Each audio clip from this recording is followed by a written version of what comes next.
Channel. तो आज हम करने वाले हैं इकोनॉमिक्स का chapter 9 environment and sustainable development. जब हमें इंडिपेंडेंस मिली तो हमने उस टाइम से लेके आज तक बहुत ज्यादा डेवलपमेंट कर ली है अपनी इकोनॉमी के अंदर।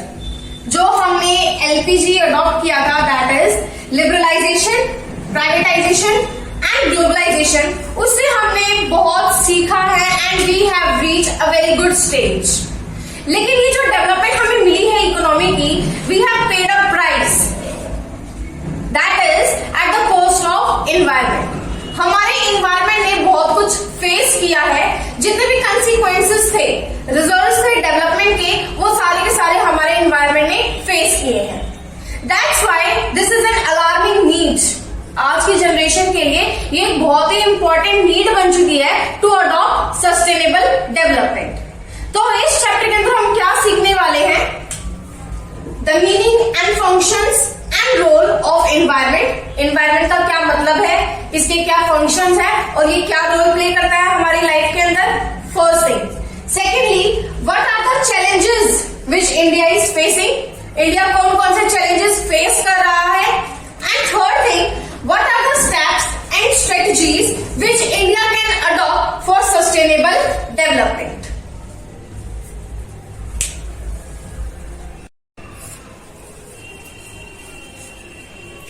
Now, talking about first topic of your chapter, meaning of environment.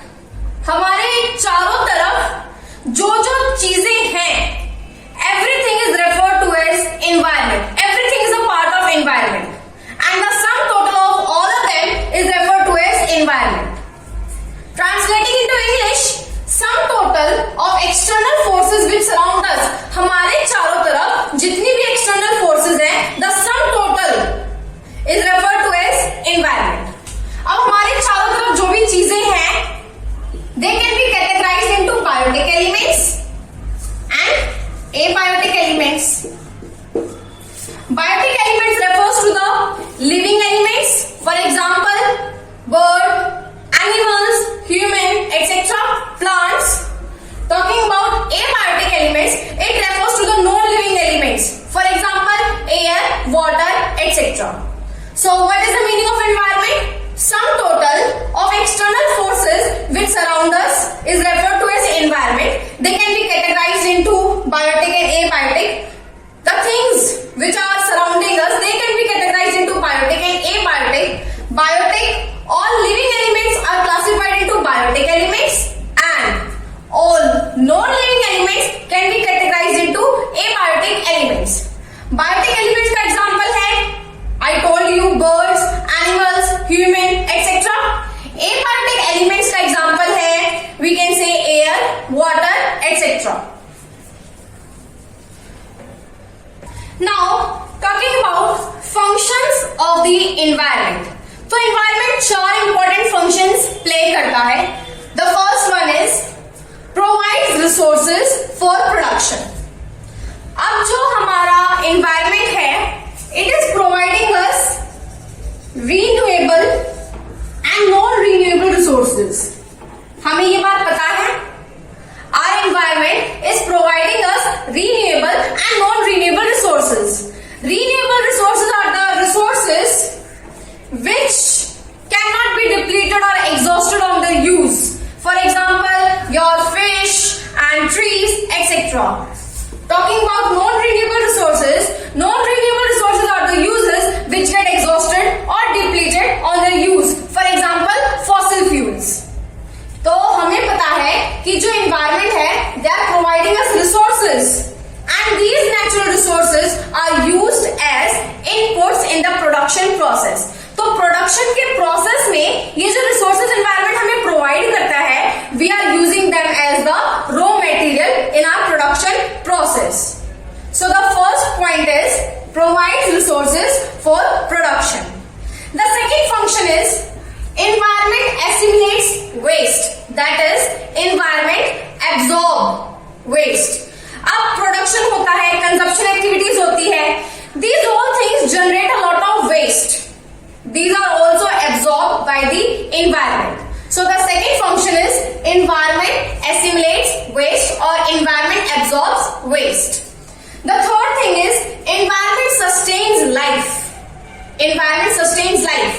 अगर हम important elements की बात करें like sun, soil, water, air, these all are part of our environment. So environment is sustaining life by providing these basic necessities of life. Without this, life is not possible. Without sun, air, water, we will not be alive. So environment sustains life by providing these important or basic necessities of life. Fourth, it provides aesthetic services. देखो, in your environment, everything it includes like forest, mountains, rainfall, everything. So the people are enjoying the scenic beauty. ठीक है, we are going to a hill station. So this is improving our quality of life. So it provides aesthetic services. So there are 4 functions. It provides resources for production. Environment assimilates waste or absorbs waste. Third function, environment sustains life. Fourth function, it provides aesthetic services. Now one more thing. जो हमारा environment है वो जब तक इन functions को अच्छे से fulfill करेगा तब तक जो डिमांड है इन फंक्शंस की that remain under the capacity of environment. ये जो डिमांड है इनकी डिमांड जब तक एनवायरमेंट की कैपेसिटी के अंदर रहेगी, जब तक डिमांड इस कैपेसिटी के जो कैपेसिटी है हमारे एनवायरमेंट की जब तक डिमांड उसके अंदर रहेगी तब तक environment will fulfil all its function without any interruption. But जब ये डिमांड बढ़ गई इन फंक्शंस की, so our environment will not function properly which will lead to a situation of environmental crisis. तो क्राइसिस हो जाएगा एनवायरमेंट का. So I am repeating again, these are the functions of environment. Environment will perform these functions without any kind of interruption until the demand is within its capacity. अगर ये capacity बढ़ी, so this will lead to a situation of environment crisis. हमने ये पढ़ा कि जो भी हमारे फंक्शंस हैं एनवायरमेंट के, जब तक आपके फंक्शंस कैरिंग कैपेसिटी के विदिन रहेंगे तब तक it will continue doing its functioning without any kind of interruption. हमारा environment तब तक अपना काम करेगा. But जब वो अपनी carrying capacity से बाहर डिमांड जाने लगेगी, that will lead towards environment crisis. तो अब यहाँ की carrying capacity के अंदर कब तक रहेगा वो? First thing, जब तक हमारा जो extraction है resources का, जो extraction है that is below the rate of generation. First thing ये कि जो हमारा एक्सट्रैक्शन है वो कम होना चाहिए then the resources which are generated. First thing. Second thing is जो हमारा वेस्ट है हमें सिर्फ उतना ही वेस्ट प्रोड्यूस करना चाहिए जितना हमारे एनवायरमेंट एब्जॉर्ब कर सके. क्लियर? तो if these things are not going to take place, so that will lead to environmental crisis. तो एनवायरमेंटल क्राइसिस के रीजंस क्या हैं? First thing, population explosion and advent of industrial revolution. आपकी population के अंदर इंक्रीज हुआ है, बहुत ज्यादा इंक्रीज हुआ है, प्रोडक्शन के स्टैंडर्ड्स बढ़ गए हैं and due to the reason आपका कंजप्शन बढ़ गया है, रिसोर्सेज का प्रोडक्शन बढ़ गया है, पॉपुलेशन बढ़ गई है and that has led to environmental degradation. Resources का ओवर यूज हो रहा है, रिसोर्सेज का मिसयूज हो रहा है. First thing. Second, extensive extraction of renewable and non renewable resources. Intensive और एक्सटेंसिव दोनों तरीकों से आपके रीन्यूएबल और नॉन रीन्यूएबल रिसोर्सेज का यूज हो रहा है, ड्यू टू विच आपके कई ऐसे रिसोर्सेज हैं जो कि बिल्कुल खत्म हो चुके हैं. So the extensive use of renewable and non renewable resources is also a reason for environmental crisis. The third reason is extinction of many resources. कई resources बिल्कुल मिलने हमें बंद हो चुके हैं. There is an extinction, वो बिल्कुल ही we can say finish हो चुके हैं इस वर्ल्ड पे, and due to environment crisis हो चुके हैं। वाई? क्यों? देखो, कई रिसोर्सेज खत्म हो चुके हैं, नए रिसोर्सेज की खोज के लिए we are putting a lot of money, we are using a lot of money, a lot of technology is being used, so this is also a reason for environmental crisis. The next reason is affluent consumption and production standard. हमारा consumption और production standard बढ़ गया है, due to which the waste generated is more than the absorptive capacity of the environment. Environment की absorptive capacity के बहुत ज्यादा beyond waste generate हो रहा है, which has led to environmental crisis. The next is air and water pollution due to development. Development हो रही है, ड्यू टू विच एयर और वाटर पॉल्यूशन बढ़ गया है। डू यू नो कि इंडिया का 70% of water is polluted. The next is global warming and ozone depletion. आपके ग्लोबल इश्यूज जैसे कि global warming and ozone depletion, they are also increasing. तो हमने अपनी हेल्थ पे बहुत ज्यादा खर्चा बढ़ा दिया है। हमारी हेल्थ जो है आपके एयरबोर्न डिजीज, वाटरबोर्न डिजीज बढ़ चुके हैं, due to which we are facing a lot of problem. So these are the reasons which have brought your environmental crisis. Population explosion and advent of industrial revolution. Population बढ़ गई है. Extensive extraction of renewable and non-renewable resources. Third, extinction of many resources. Fourth, effluent consumption and production process, due to which a lot of waste is generated.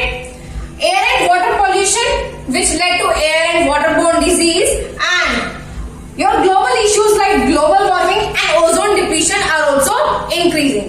So these were the reasons for your environmental crisis.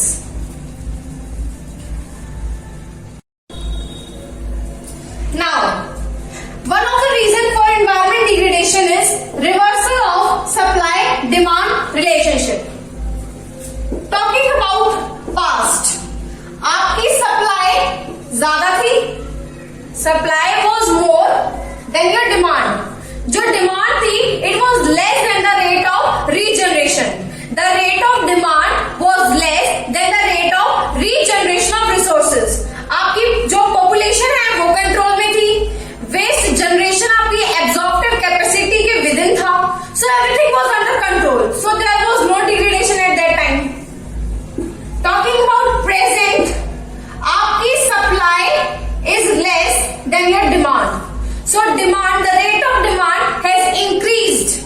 The rate of regeneration of resources, population बढ़ रही है, आपका जो waste generate होता है वो बढ़ गया है. So there is a reversal. There is a reversal of supply-demand relationship. And this is also the reason for environment degradation or for the change in the quality of your environment. Now, talking about effects of global warming. The first thing, ice melting has increased worldwide. The first effect, ice melting has increased worldwide. आपके hurricanes और बाकी जो tropical storms है, they are likely to be stronger now. Second thing, third thing, आपके कई ऐसे species हैं जैसे कि polar bears. They are in danger of becoming extinct forever. Third thing and fourth thing is जो आपके ट्रॉपिकल डिजीज हैं जैसे कि malaria, cholera etcetera, they are becoming और they are increasing now. So these are the effects of global warming. Now let us talk about ozone depletion. So what is the meaning of ozone depletion?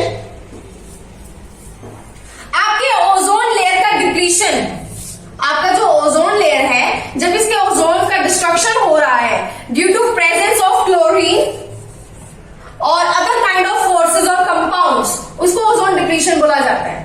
Fine. Depletion और destruction of ozone in the ozone layer due to presence of chlorine and other compounds is referred to as ozone depletion. अब इसके causes क्या हैं? Chlorine और आपका bromine. These compounds, इन compounds की जो प्रेजेंस होती है ना स्ट्रेटोस्फेयर के अंदर, so they result in ozone depletion. आपके CFC, chlorofluorocarbons, which release chlorine or they have chlorine, they used to cooling substance. आपके CFC used होता है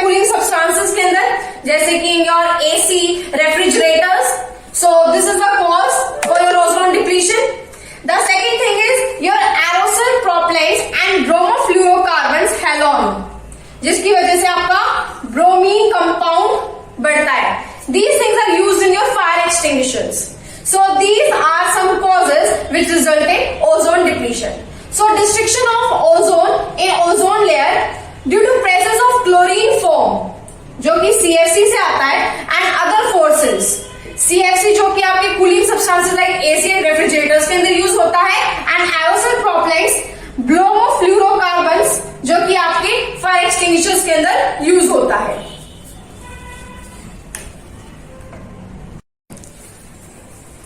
Now talking about effects of your ozone depletion. Ozone depletion की वजह से आपके UV radiation ज्यादा आएंगे to earth.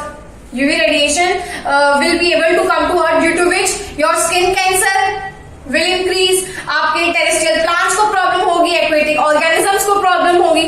So these are the effects of ozone depletion. Now Montreal Protocol. So ये एक historical treaty है. Montreal Protocol is a historical treaty which was signed by the members of United Nations. It was designed by the members of United Nations. अभी क्यों बना? ये इसलिए बना to stop the production and consumption of CFC. जिन जिन लोगों ने इस treaty को साइन किया, मॉन्ट्रियल प्रोटोकॉल, जिन जिन ने इसको साइन किया, उन्होंने ये मान लिया और they have told that they will freeze or they will stop the consumption and production of CFC by the year 2030. And chlorine was only the main reason for ozone depletion.